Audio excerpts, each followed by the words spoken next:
दोबारा खोलेंगे ये सब मॉडल अपडेट होंगे, मतलब इधर लोडिंग होके आ जाएंगे। सही है। अभी सबसे पहला जो ऑप्शन है इधर ऊपर क्या लिखो, मोबाइल फोन सॉल्यूशन। ये जो बोर्न्यू वाले ना, बोर्न्यू वाले, ये इन्होंने हर मोबाइल का आगे से सॉल्यूशन आसानी के लिए इन्होंने अलग सॉल्यूशन बना दिया। पहले इसको समझे सॉल्यूशन में क्या क्या चीज है। सबसे पहले क्या, हार्डवेयर सॉल्यूशन, फिर बिट मैप है, फिर सी डेवोट वैल्यू है, और डी थर्मिस्टर। ठीक है।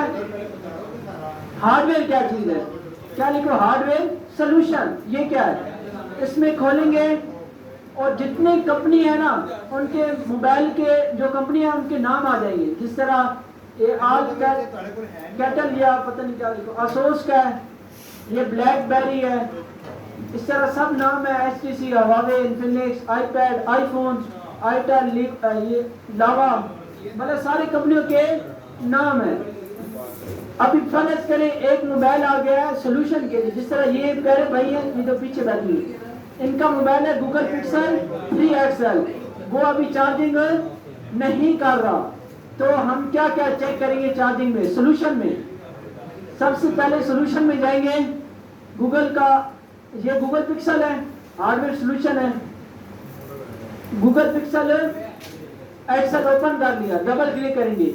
अभी ये बैक कैमरा नहीं चल रहा तो बैक कैमरा खोलेंगे। ठीक है। चार्जिंग नहीं हो रही तो चार्जिंग को खोलेंगे। ठीक है। ये दो चीज क्या है फिर मैं बताता हूँ आपको, ये भी बताता हूँ। ये अगर फिंगरप्रिंट नहीं चल रहा तो फिंगरप्रिंट का चेक करेंगे। ठीक है। लेकिन इस बाइक का क्या है मसला, चार्जिंग का मसला है। ठीक है। मतलब इन्होंने सोल्यूशन दे दिया, वाईफाई नहीं चल रहा, टच नहीं चल रहा, सिम नहीं चल रही, LCD नहीं चल रही, माइक नहीं चल रहा, अलग अलग सोल्यूशन इन्होंने आसान कर दिया। ठीक है। अभी चार्जिंग नहीं चल रहा तो चार्जिंग सोल्यूशन में क्या क्या बताएगा, अभी देखिएगा।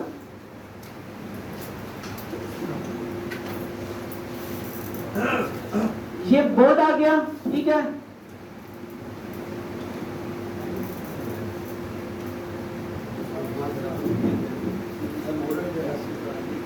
जिस तरह अभी भाई ने चेक किया था कि जो इसकी स्टिक थी ना, स्टिक यहाँ पे लगती है, इससे आगे मतलब स्टिक के ऊपर वोल्टेज पूरे आ रहे हैं 5 वोल्ट, लेकिन मोबाइल में भी चार्जिंग नहीं कर रहा। तो वो कहाँ पे आ रहा है, अच्छा बोर्नियो में आपने नाम भी थोड़े थोड़े याद रखने हैं। ये क्या लिखो, वी बस, इसको क्या कहते हैं, जिधर 5 वोल्ट इन होंगे उसको वी बस कहते हैं।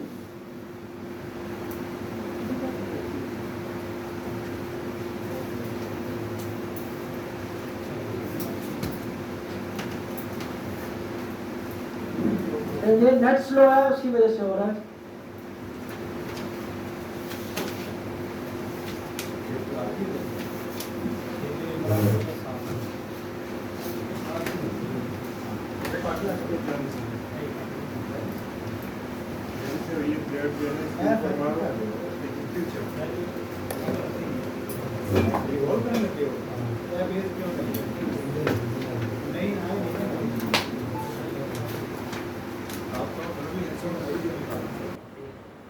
तो ये क्या बता रहा है कि यहाँ से करंट 5 वोल्ट इन होगा, फिर इस रेजिस्टर पे आएगा, फिर कैपेसिटर से होती हुई है, रेजिस्टर से होती है, कैपेसिटर से होती हुई है, इन छोटों से होती हुई है। ये इसका टीपी पॉइंट है। अभी देखिए लाइन यहाँ पे भी जा रही है और यहाँ पे भी जा रही है। मुझे कैसे पता चला, ये पॉइंट है टीपी पॉइंट। टीपी पॉइंट किधर कहते हैं, जहाँ पे डॉट दिए हुए गोल गोल डॉट, समझ रहे हैं, जिधर ये लाइन जा रही है जहाँ पे डॉट वो शो करेगी वहां पे करंट जा रहा है। जहाँ पे जैसे इधर अगर लाइन जा रही डॉट नहीं है ना तो वो सिर्फ लाइन जा रही है। सही है।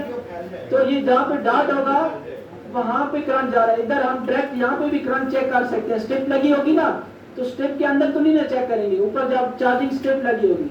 ठीक है। इस जगह पे तो इन्होंने इधर टीपी पॉइंट दे दिया, इधर हम चेक कर सकते हैं 5 वोल्ट, लेकिन इधर भी 5 वोल्ट आ रहे हैं लेकिन चार्जिंग नहीं हो रही। फिर हम देखेंगे कि लाइन कहाँ पे जा रही है।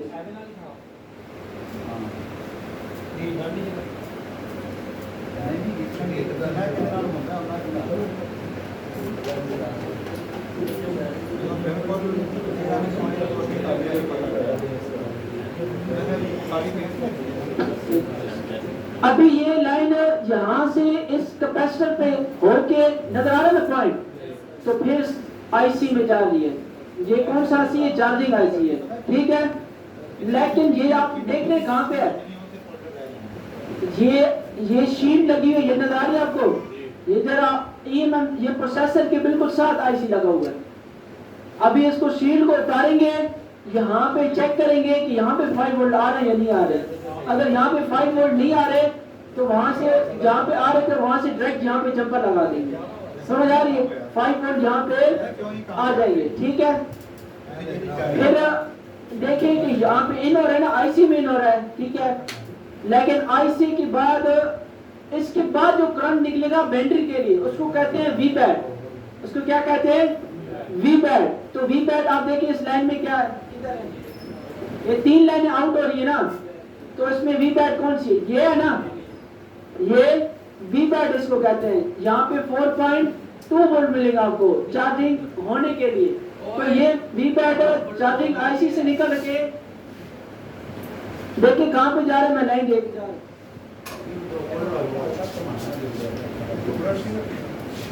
अभी किसी और जगह पे जा रहा है आईसी के साथ, इधर कैपेसिटर पे जा रहा है पहले, सही है। तो हमको ये भी शीट उतारनी पड़ेगी इस कैपेसिटर के ऊपर। 4.2 वोल्ट चेक करेंगे कि यहाँ पर इधर अगर वोल्ट नहीं आ रहे तो इधर चेक करेंगे।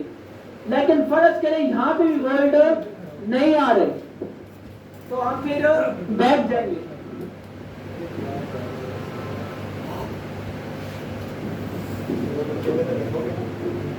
हम फिर बैक जाएंगे तो फिर क्या करेंगे कि ये जो आईसी है ना, आईसी को उतार देंगे। वो क्यों उतारेंगे? क्या? क्योंकि 4.2 वोल्ट कैपेसिटर पे नहीं बन रहे थे। अगर वो वहां पे बन रहे होते तो फिर क्या करते?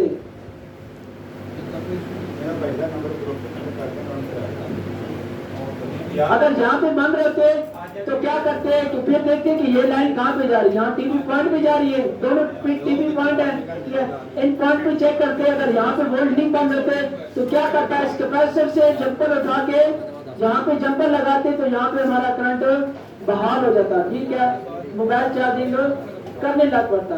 लेकिन आप समझिए कि यहाँ पे करंट फिर भी नहीं आ रहा, यहाँ पे करंट फिर भी नहीं आ रहा और यहाँ पे भी नहीं आ रहा। तब हम बैठ जाएंगे, तब हम आईसी को उतारेंगे। उतार के सब अच्छी तरीके से क्लीन करेंगे। ये कितना टेम्परेचर रखना, कितना एयर रखने, ये आपने मेरे से लेक्चर नहीं लिया, ठीक है। तो फिलहाल आपने उतार दिया इसको कैसे रिवॉल्व करना है, ये क्या हो आपको अगर आता है तो ठीक है। तो इसको उतार देंगे आईसी को, फिर हम चार्जिंग पिन इंजेक्ट करेंगे। सारा सब बोर्ड हमारे सामने पास पड़ा होगा, मीटर से चेक करेंगे इस पिन पर अगर आ रहे हैं ना 5 वोल्ट यहाँ पे, ठीक है, कैपेसिटर पे आ रहे हैं। फिर हम इस पिन पर चेक करेंगे या इस पिन पे भी नीचे बोर्ड पे यहाँ पे 5 वोल्ट आ रहे हैं या नहीं आ रहे। अगर आ रहे हैं ठीक है तो फिर तो ठीक है, अगर नहीं आ रहे तो फिर हम बजर मोड पे या डायवर्ट मोड पे पहले एक प्राप यहाँ पे रखेंगे और एक यहाँ पे प्राप रखेंगे। क्या इनका कनेक्शन बहाल है? इधर से आईसी का कनेक्शन इस कैपेसिटर से आ रहा है या नहीं आ रहा? समझ आ रही है आपको? अगर नहीं आ रहा होगा तो यहाँ पे जंपर लगाएंगे, सही है। अभी जब उतार के एक दफा आपने रिवॉल्व करके आईसी को लगाना है। अभी न्यू आईसी आपने नहीं लगाना, रिवॉल्व करके लगाना है। बाद क्या होता है कि मोबाइल गिरने की वजह से या और हीट होने की वजह से ये आईसी जो बॉल होते हैं ये डिस्कनेक्ट हो जाते हैं, ड्राई शॉर्ट हो जाते हैं। ड्राई शॉर्ट समझते हैं ना, ठीक है, वो ड्राई शॉर्ट हो जाते हैं। इसकी वजह से कनेक्शन पास नहीं होता। रिवॉल्व करके लगाएंगे तो अगर चल गया तो फिर हम उधर करंट चेक करेंगे, लेकिन फिर नहीं चल रहा तो फिर हम आईसी को चेंज करेंगे। फिर आईसी का मसला, आईसी करंट बना नहीं रहा आगे। समझ आ रही है आपको? ये तभी आपको बताया कि करंट कैसे चेक करते हैं, ठीक है।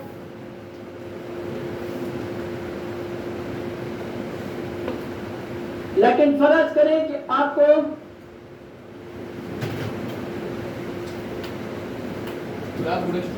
आईसी का भी मसला नहीं है, आईसी नया लगा लिया फिर भी करंट पास नहीं आ रहा, फिर क्या करेंगे?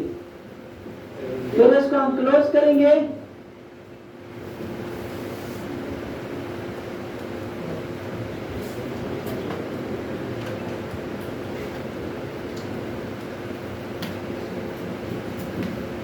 स्कीमेटिक डायग्राम पे आएंगे, इधर जाएंगे गूगल पे,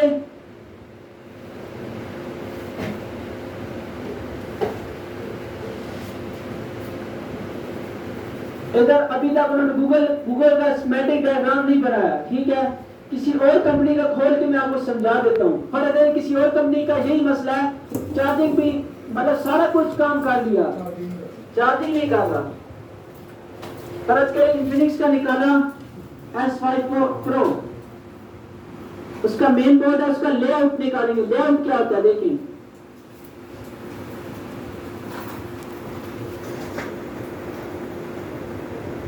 ये बोर्ड का लेआउट नजर आ रहा है आपको। ये लेआउट क्या होता है,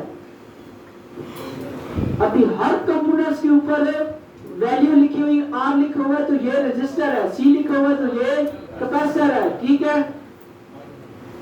और U लिखा हुआ है तो ये IC की नाम लिखा हुआ है।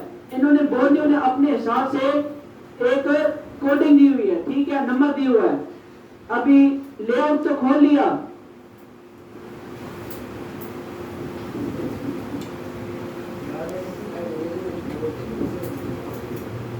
स्कीमेटिक डायग्राम क्या होती है ये आप दिखाता हूं आपको। ये डायग्राम होती है, इसको मैं कह रहा था पढ़ते हैं। ये अभी काम कैसे करोगे, इधर से बताओ, मैं आपको बताता हूं। इधर ऊपर से हम S5 Pro का, ऐसे आपको समझ नहीं आएगी।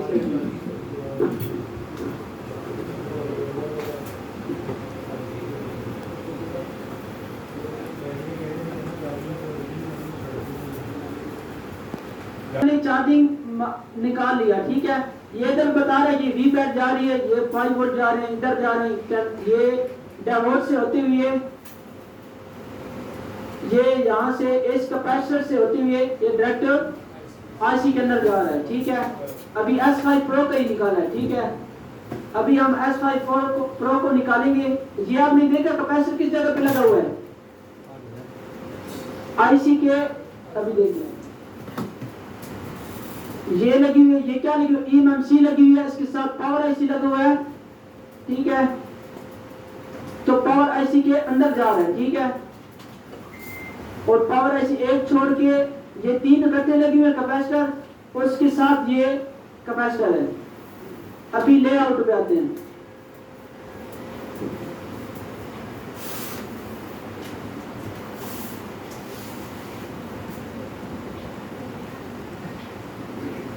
ये 3 कैपेसिटर लगे हुए थे, इसके साथ ये कैपेसिटर नजर आ रहा है आपको, ये 2135, समझ आ रही। अभी इसको क्या करेंगे, C 2135 लिखा हुआ है ना, अभी हम जाएंगे स्कीमेटिक डायग्राम में, यहाँ सर्च का ऑप्शन है, जहां पे लिखेंगे C 2135 और सर्च कर देंगे।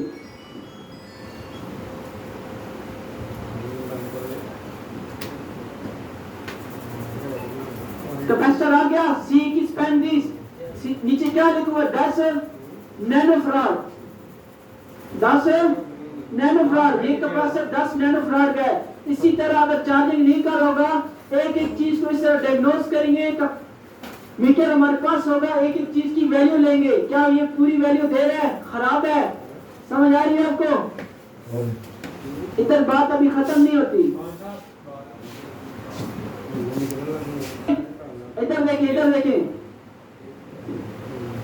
इधर देखिए। मैं पहले जो हार्डवेयर सॉल्यूशन में है ना, C डायोड वैल्यू, इसकी मैं जाऊंगा। फिर ये पूछ रहे कंपोनेंट्स की वैल्यू लेनी है आपने, या आईसी की, ओनली आईसी की लेनी है। फिर पूछ रहा है आईसी ऑन बोर्ड की लेनी है आपने वैल्यू, या इनपुट आउटपुट की वैल्यू लेनी है। मैंने सिर्फ आईसी की वैल्यू लेनी है। तो ये पूछ रहा है ऑडियो आईसी की लेनी है, चार्जिंग, मैंने चार्जिंग आईसी की वैल्यू लेनी है ना, चार्जिंग के ऊपर बात हो रही है, तो चार्जिंग आईसी के ऊपर ओपन करूंगा। और चार्जिंग ज्यादातर आईसी को पता है जैसे लगे होते हैं मोबाइल में, ठीक है। तो इधर ये पूछ रहा है इंडियन आईसी की ये वैल्यू बता रहा है। तो एक आईसी की वैल्यू मैं ओपन कर लूंगा, जैसे ओपन करूंगा ऊपर ये लिखा हुआ है PMI 8998, ये आईसी का नंबर है, ठीक है, पावर आईसी का, ठीक है। ये फिर बता रहा है कि एक एक आईसी की आप वैल्यू एक एक पॉइंट पे वैल्यू लेंगे तो इतनी वैल्यू आएगी। फिर आप आईसी को कैसे चेक करोगे, ये ठीक है जो नया लेकर वो खराब है या ठीक है, समझ आ रही है आपको। इस तरह हम फिर एक एक आईसी की पॉइंट की वैल्यू लेते हैं। जिस तरह ये एक नुक्कर पे ये बता रहा है GND, ये ग्राउंड है, इस पे हम रखेंगे पॉजिटिव रेड प्रॉब रखेंगे, जो ब्लैक प्रॉब होगी उस तरह फिर हम सब पे रीडिंग लेंगे। समझ आ रही है आपको। जहाँ पे रीडिंग ज्यादा होगी, बहुत ज्यादा होगी, तो वहाँ पे आईसी खराब है, या आ नहीं होगी तो वो आईसी अंदर से खराब है। समझ आ रही है आपको, ये रीजन होती है। ये तो अभी आपको सिर्फ चार्जिंग का बताया, अभी जब डेड सेट आएगा इसी तरह आपको हर एक चीज को इसी तरह डायग्नोज करते हैं। समझ आ रही है आपको या नहीं आ रही?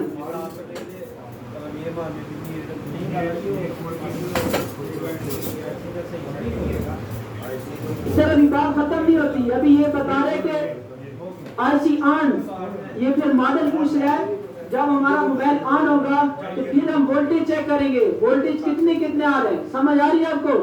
इन्फिनिक्स में जाते हैं,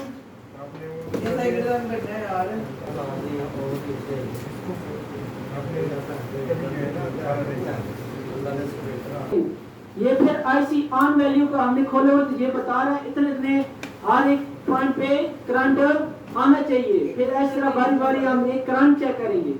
समझ आ रही है आपको। आईसी ऑन पे इस तरह करंट चेक करेंगे।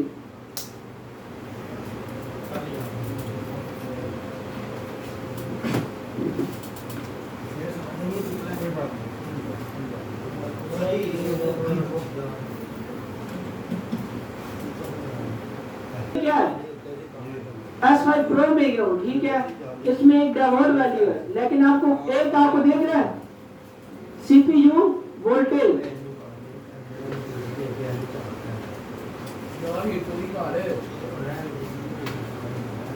ये फिर आपने मोबाइल जब बैटरी लगाएंगे ना या चार्जिंग लगाएंगे तो आपको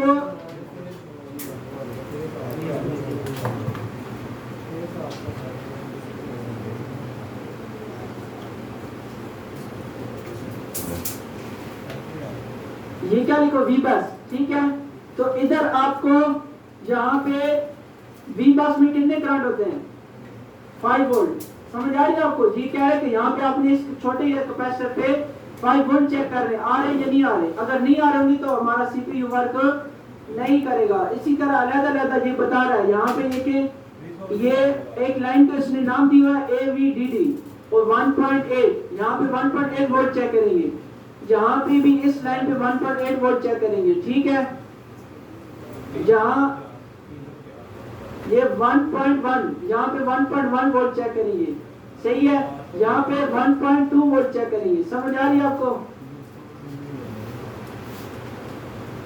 ये VS नाम दिया हुआ है, ठीक है, 1.2। ये ऊपर कैपेसिटर का नाम दिया हुआ है जो कैपेसिटर लेआउट में पड़ा था। समझ आ रही है आपको।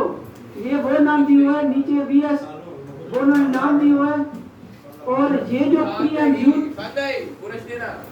PMU जो नाम दिया है ये स्कीमेटिक डायग्राम में नाम दिया हुआ है इस कैपेसिटर को। समझ आ रही है आपको।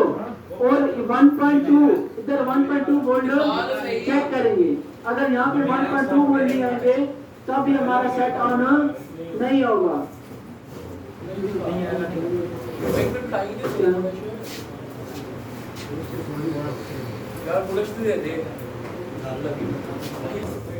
चेक करेंगे, ठीक है।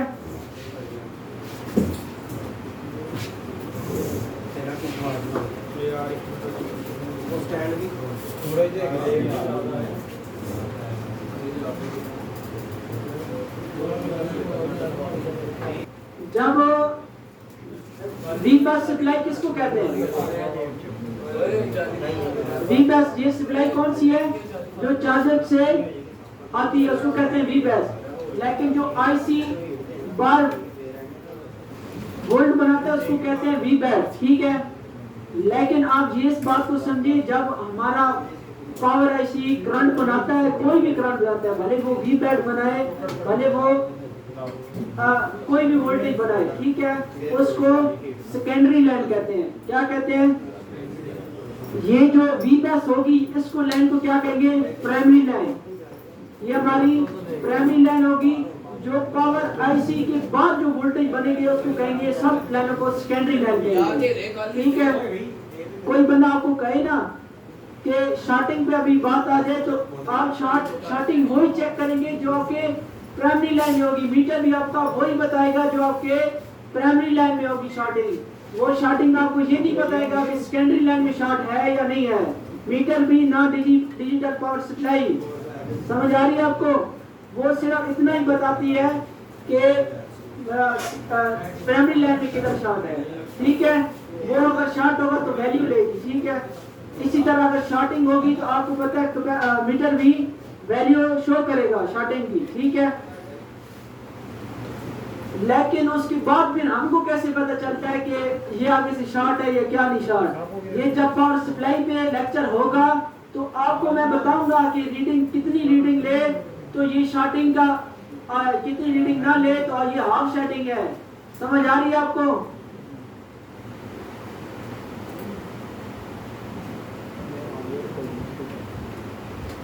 अच्छा, बिट मैप क्या होता है? हार्डवेयर सॉल्यूशन समझ लिया ना आपने? लेनी दी तो इसी तरह हमने ट्रेसिंग करनी होती है। समझ आ रही है आपको? बिट मैप क्या होगा?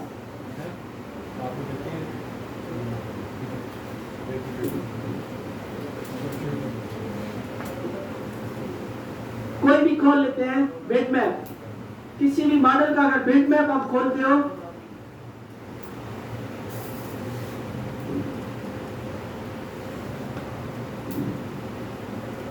फर्ज करें कि पहले तो हम कैपेसिटर की वैल्यू ले रहे थे ना, लेकिन हमको ये नहीं पता कि उस जो कैपेसिटर की वैल्यू आपको दिखाई थी, उस कैपेसिटर का मुझे ये नहीं पता कि वो कैपेसिटर और किस किस जगह पे कनेक्ट है, वो वैल्यू का कहां पे कनेक्ट दे रहा है। वो तो सॉल्यूशन में एक ही सॉल्यूशन बता रहे हैं कि ये चार्जिंग में जा रहा है, ठीक है। लेकिन अगर आप बिट मैप कहेंगे, ठीक है, तो आप अगर एक कैपेसिटर के ऊपर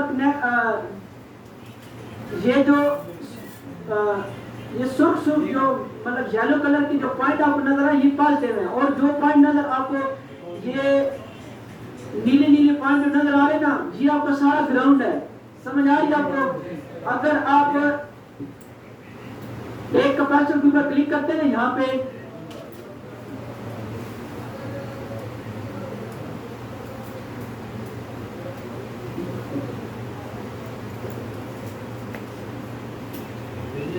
जिस तरह इस कैपेसिटर के ऊपर क्लिक किया ना मैंने, तो ये हमको क्या बताया मैंने कि ये कैपेसिटर इस कैपेसिटर से भी कनेक्ट है, यहाँ पे भी कनेक्ट है, यहाँ पे भी कनेक्ट है, यहाँ पे नजर आ रहा है आपको? ये लाइनें ब्लिंक कर रही है। ये यहाँ पे इन दो कैपेसिटर से कनेक्ट है, आईसी में भी लाइन जा रही है। फर्ज करें आपका ये कैपेसिटर एक खराब हो गया, ये वाला, ठीक है, तो जितना भी ये कनेक्ट होगा वहां पे आपको शॉर्टिंग नजर आएगी। समझ आ रही है आपको या नहीं समझ आई? आप अभी समझ आई? अगर आईसी नहीं ना काम कर रहा तो हो सकता है किसी और रीजन की वजह से आईसी नहीं काम कर रहा। समझ आ रही है आपको? तो इस तरह हम सेट को डायग्नोज करते हैं, चेक करते हैं बारी बारी, स्टेप बाय स्टेप। तो इसलिए 1 2 दिन 3 दिन लग जाएंगे। जब ये टाइम लग जाएगा तो आप कस्टमर को ये कहेंगे कि मैं बोर हो रहा हूँ, मेरे से काम नहीं हो रहा।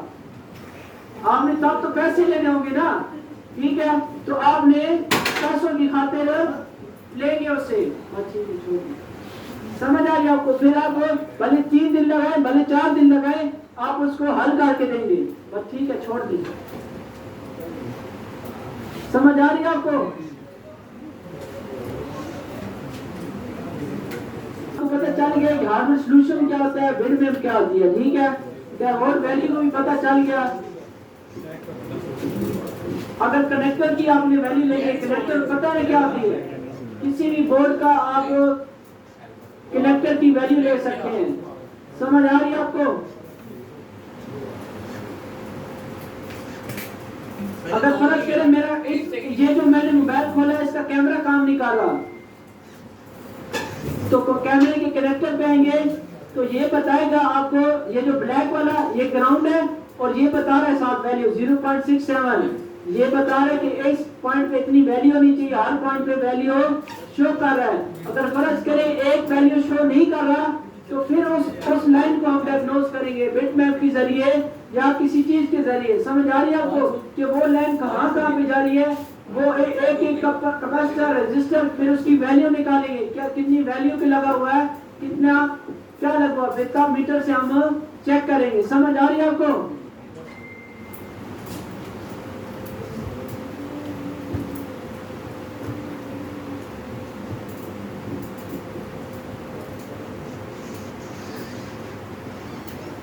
थर्मिस्टर क्या होता है? इन्होंने इधर मॉडल दिए हुए कुछ। थर्मिस्टर आपका ये काम करता है कि जब आप मोबाइल को गर्मी में रख दो ना लगातार 2-3 घंटे फुल धूप में या किसी सेपरेटर के ऊपर ऑन मोबाइल को, तो वो हीट को डिटेक्ट करता है और ऊपर नोटिफिकेशन एक आएगा, mobile overheat, mobile switch off हो जाएगा। समझ आ रही है? खुद ब खुद स्विच ऑफ हो। अगर आप फ्रीजर में रख दोगे ना तो वो फिर ये काम करेगा, वो डिटेक्ट करेगा मोबाइल बहुत ठंडा हो गया है, ठंडा होने के बाद नमी पैदा होगी, वो समझ आएगा, वो क्या करेगा, मोबाइल को स्विच ऑफ कर देगा, ऊपर से नोटिफिकेशन कोई आएगी और मोबाइल स्विच ऑफ हो जाएगा। दूसरा थर्मिस्टर ये काम करता है कि अगर आपका मोबाइल चार्जिंग नहीं कर रहा है, चार्जिंग में पानी चला गया है, ये सब बोर्ड के जो छोटे बोर्ड होते हैं ना नीचे सब बोर्ड, ठीक है, तो उसके ऊपर थर्मिस्टर रहता लगा होता है, ठीक है, उसके ऊपर अगर पानी चला जाए तो ये तब भी आपको टेम्परेचर का कोई चार्जिंग अलग का शो देगा। समझ आ रही है आपको? थर्मिस्टर ऐसे ये दिखने में रेजिस्टर की तरह होता है, ठीक है।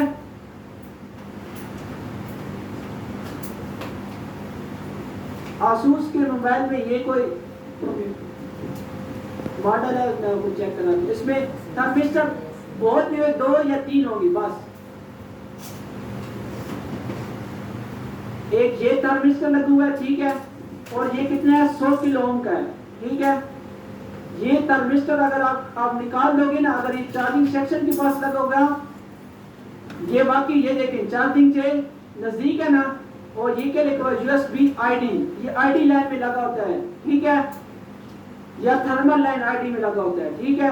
अगर ये आप निकाल दोगे तो आपके मोबाइल पे कुछ टेम्परेचर लो हाई का या चार्जिंग अलग का ऑप्शन शो होगा, तो मोबाइल चार्जिंग नहीं करेगा। एक रजिस्टर की वजह से भी आपका मोबाइल चार्जिंग नहीं करेगा, सही है। और इधर आ जाए तो ये कहाँ पे लगा हुआ है? CPU के पास। तो CPU के पास क्यों लगा हुआ है? जब आपका CPU ओवरहीट करेगा, जैसे जैसे आपको बता था, आप सेपरेटर के ऊपर रखेंगे तो वो समझ आएगी, तो वो क्या करेगा, स्विच ऑफ कर देगा मोबाइल को, या ऊपर से नोटिफिकेशन आएगा मोबाइल ओवरहीट, ठीक है, तो मोबाइल स्विच ऑफ हो जाएगा, सही है।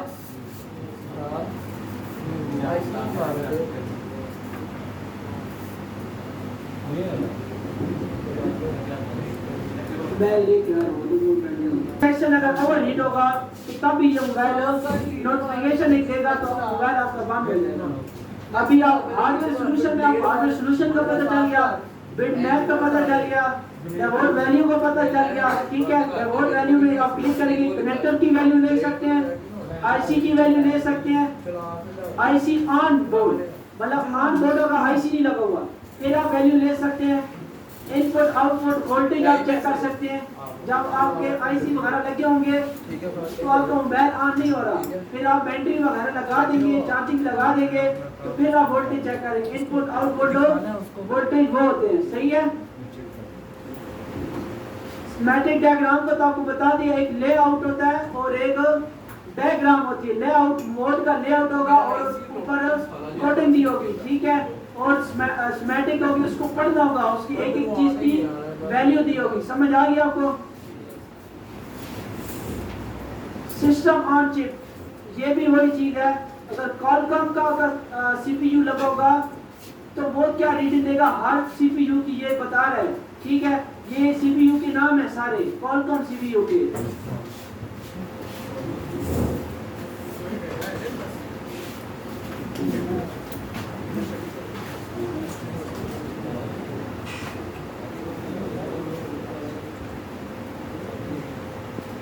अभी मॉडल लिखा हमने सीपीयू का, तो ये भी सीपीयू का मॉडल है।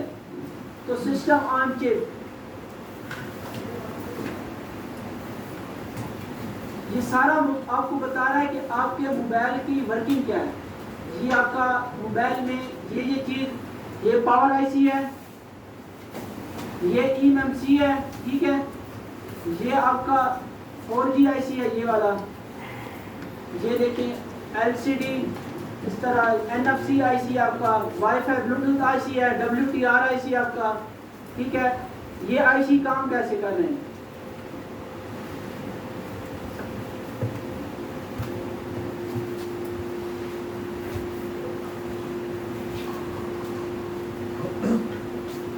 और ये सारे वोल्टेज आपको बताएगा।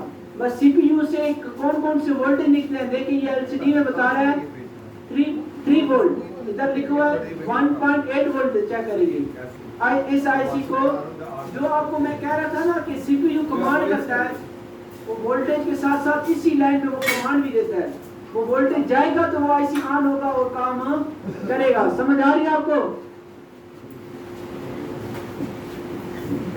ये देखिए इधर ये सारे नाम बता रहा है, और इधर लिखा हुआ है 1.8, ये 2.5, ये 1.2 वोल्ट चेक कर रहे हैं, इधर 2.7 वोल्ट चेक कर रहे हैं, ठीक है।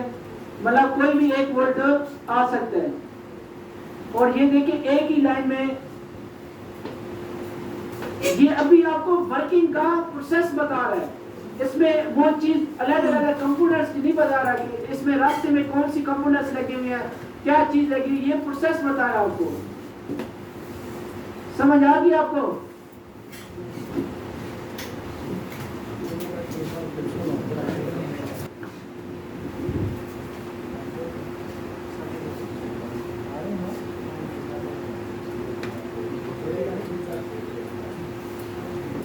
ये सीधी बात बताऊं तो मैंने मैट्रिक की हुई है, मैं इंग्लिश नहीं पढ़ सकता, ठीक है। तो ये, लेकिन ये इतना जरूरी नहीं है आपको, ठीक है। ये अभी बहुत डिटेल में आपको बता रहा है कि एक ऑडियो काम कैसे, वर्किंग कैसे करता है। ये बहुत ब्रीफ में जा रहा है, ठीक है। ये पहले अपडेट नहीं थी।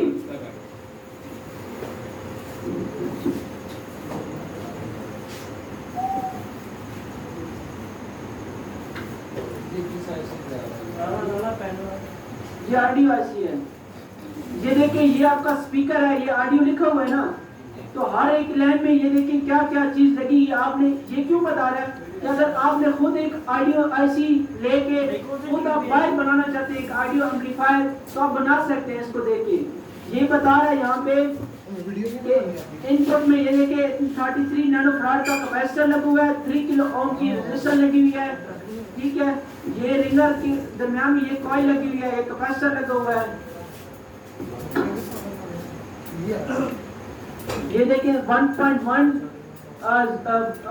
यूएफ का कैपेसिटर लगा हुआ है। ये वीपैड सप्लाई देंगे इधर इसको, इस पिन पे, जिस तरह जो आईसी लेंगे उस आईसी का ये नाम भी लिखो AW8731, ठीक है। और ये साथ साथ ये बता रहा है कि ये कैपेसिटर लेंगे 4.7 यूएफ का, और 10 वोल्ट यहाँ पे इन करने आपने, ठीक है। और ये जो आपका रिंगर स्पीकर जो कान से लगाते हैं, ये वो वाला है कि उसको कैसे देगा, उसकी लाइन में ये क्या क्या चीजें लगी हुई है, ठीक है।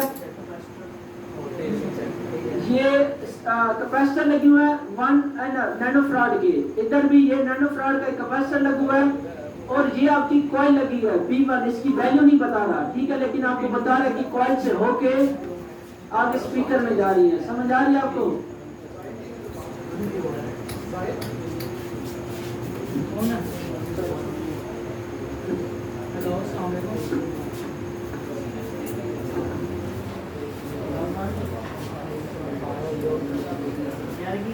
जरूरी नहीं है, ये जो ऊपर है ना 2 चीजें, जो लेआउट और स्कीमेटिक डायग्राम, ये आपके लिए जरूरी है, वो आप पढ़ सकते हैं, ठीक है। एक बार फिर आपको बता देता हूँ, फर्ज करें कि कौन सा मॉडल निकालना, ठीक है। लेकिन सारी सबकी समझ आ गई, सारा बता दिया आपको कैसे डायग्नोस करते हैं और कैसे चलाते हैं, ठीक है, सही है।